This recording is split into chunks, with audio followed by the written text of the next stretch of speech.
Let's be honest, individual job security really doesn't exist any longer. Most companies will get rid of workers if things get tight. But if your skills and qualifications are in an expanding marketplace, then you're in the right environment for true job security. Where there's a shortage of trained professionals, you'll always find companies looking for the right people. Take the IT industry for example. The last eSkills survey showed there was a skills gap of around about 26%. So this means that for every 4 jobs that exist in IT, there are only 3 trained people to do them. There's really been no better time or market conditions for getting trained into this rapidly evolving market. Students who are looking to get a career in IT very often have no idea which path they should take or what area to get qualified in. After all, if you've got no experience in the IT market, how can you possibly expect to know what somebody actually does day to day? Let alone, of course, decide on which training route is going to be the most appropriate one to get you there.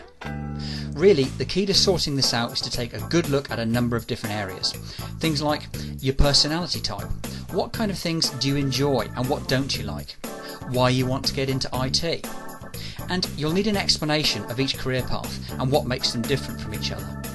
And clearly, you'll need to think about what effort, commitment and time that you're prepared to put into your training.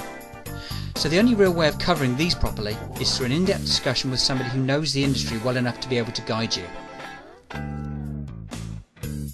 Always remember, the training course or the certificate are not your end goals. The job or the career that you're training for is. Potentially you could train for only 1 year and yet be doing that job for 20 years or more. So don't make the mistake of choosing what sounds like an interesting course only to spend 20 years in a job that you don't like. Keep your eye on whatever it is you're trying to achieve and then build your training around that, not the other way around.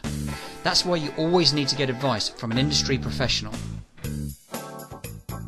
IT has now evolved into one of the most exciting and groundbreaking industries you could possibly be involved with.